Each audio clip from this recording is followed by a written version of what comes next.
one of the questions that could potentially come up during your interview could be, what is your most interesting project that you have worked on so far?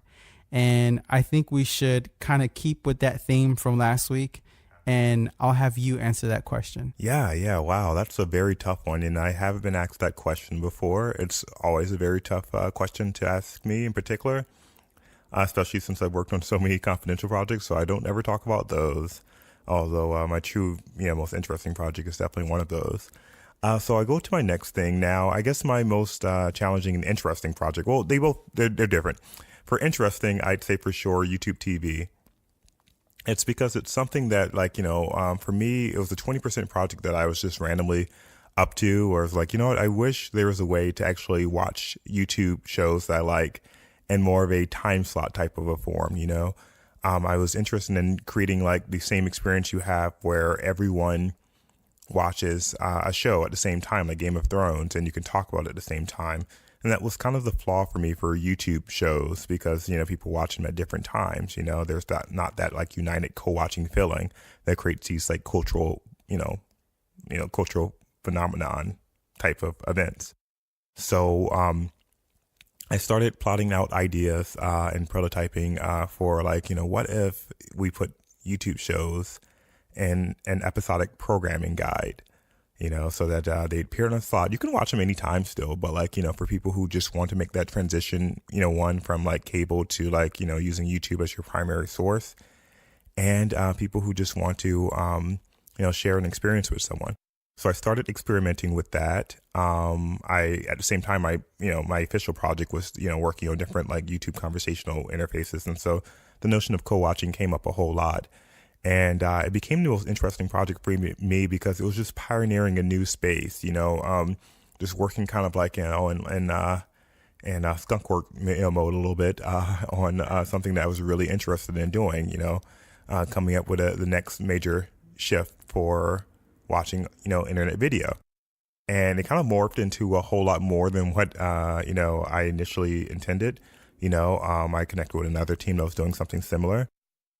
And then, they were thinking more in the mind state of integrating, cable channels, into a TV package. And they were like, okay, let's put these things together. And I started sharing my ideas with them and prototyping for them and whatnot. And, it was just a really fun time because we were just doing a lot of research and exploring what makes TV great.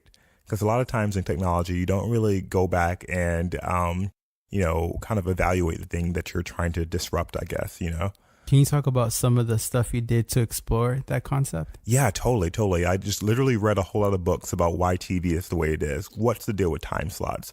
Why is it that every single time you change channels, all of the, the ads tend to be, going on at the same time? Is this a conspiracy? Does this work out well for everybody? Hey, what if one random channel decided to go rogue state and go apart from that? Like, would they have an advantage or a disadvantage? And so I just started studying everything about it and trying to figure out what is this mystery called TV? Is TV as like a mess as I think it is? Or is it really genius? Because technically it has worked for a very long time. And the answers kind of led toward the latter. It was very on purposely genius. I gained a new respect for TV from researching it.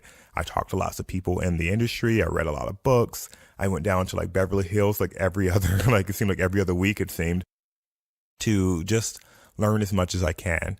And we had a lot of great resources who had just joined YouTube, from Paramount and other movie studios. And so I just kind of gleaned upon their expertise in that field, in addition to crafting something that I knew people wanted in this day and age. People were starting to have their revolts from cable TV, mostly from a price perspective. Right. And it's interesting because if we think about TV, for the longest time, it was the way that people consume content. Yeah. And nowadays, I would argue that our new TV is our smartphone. Yeah. Right? Yeah, totally. So it was so cool being able to do this. And in the entire time, there are certain demographics that this notion of skinny channels or, internet TV kind of worked better for, things like Sling TV and whatnot worked well for millennials, who are totally cool, opening up their phone and casting and things of that sort.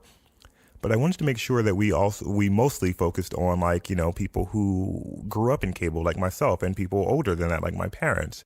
I wanted to make sure the entire time I was building a product that was great for my parents, that they could like go in and see the metaphor of like the episodic programming guide, immediately log in and understand what was happening, so that they, when you tell them, hey parents, why don't you like, try one of these plans, like, YouTube TV or like, PlayStation View or whatever for like $35 through like $60 a month, and, bam, wham, bam, done. And so, when people are always like attracted by the price, but like I wanted to make sure when they log in, they understand what was happening, that it was, both everything that they have come to expect and like about cable, and more than that, like, amazing discovery Right. system for, and in addition to bringing features that they, had grown used to, like DVR and things of that sort, and pause and rewind and all of those types of things. So it was very interesting because I felt like I was doing something that was actually, benefiting the world of entertainment, making it easier, helping people save money, and just being a really cool product at the same time, that I just really got a lot of like, the thing I loved about this product. Oh, this is a major factor for most interesting for me. YouTube, I give a lot of credit for the management at YouTube for just giving us a lot of slack to, try things. I never felt limited. I never felt like someone was like breathing over my shoulder, or trying to like, put their will into everything. They just gave a lot of room to just build a great product.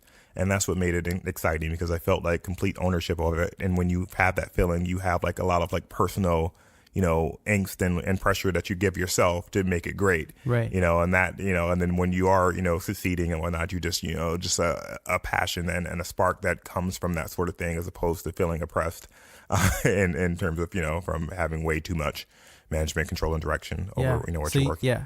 And so how does your 20% time contribute to the overall product? Like where do you cross over that 20% and then actually start like building the product? Yeah. So it starts off as the 20% starts off as things that you want to build. And then most people like myself would present these ideas in like our Friday, like show and tell. You present your idea, your prototype, after like you've been working on it for like a few weeks or a couple months, however long it takes to, get to a good spot where you want to pitch it to your team and to management and all of that. And then from there, if it's kind of gets picked up, it's like, you can see the interest actually during the presentation in it. And then, one or two people come to you afterwards and whatnot. And if it gets picked up, to be a full product, or, integrated with another thing in the case of this, then you're working on it full time. I was doing something prior. So then it went from 20% to working on 2 days a week. And then a few weeks after that, it was 3 days a week, then became more of a full-time project. And so, it just kind of happened just from the interest of it. Now, I had plenty of other things that I 20%ed that didn't quite, catch on. And so I just kind of, learned to abandon them. Some were harder than others. They had so many things laying around. I was just like, oh, but this would be so good, right. But nobody wants it. But when that interest, when that interest comes in and that passion kicks in, especially when the topic or the problem is so specific, it's almost like you just have to explore that, right? And one of the things that you and I talk about is like, proving that idea or showing some proof of concept to the idea, right? And when you can really visualize it and share it, like that's when it truly blossoms. So that's why I think that 20% time is so crucial. And even hackathons, right? Like you can say hackathons for like engineers or designers. That's great. Mm-hmm. And you don't have to always call it that too. If you work at a company that doesn't officially have 20%, just create your own 20%, No one's like really paying that close of attention to, in most companies anyway. Like, your company will benefit from this, just find some time, even if it's not necessarily 20% per se of all of your time, but like, it's like 5% or 10%, mm-hmm. Find some time to come up with cool things that, will benefit your company. Yeah. It's more motivating to do it if, your company will do something with it or will appreciate it, but no less, try. Because it will help you even beyond that 20%. Yeah, and something I talk to other designers about is this idea of a intrapreneur. Mm-hmm. And the intrapreneur is the entrepreneur who works at these companies, and he has this entrepreneur mindset within the companies. Yeah, I love that. I love that term. And those are the type of people that, Google and Apple and Facebook and LinkedIn and Amazon tend to attract to the most. Yeah. Because those are the ones who like, get things done and like come up with all the stuff that pushes you out. I guarantee you is one of those types of people that, came up with things like, the Amazon Echo and Amazon and things of that sort. Those ideas just come from people who are just like thirsty to create great things from within the company. All right. So that does it for today's episode. If you have any questions for John and I, reach out to angelocamachogroup.com. Thanks to everyone who's been reaching out to us. It's been great. We'll talk to you next time. Cheers.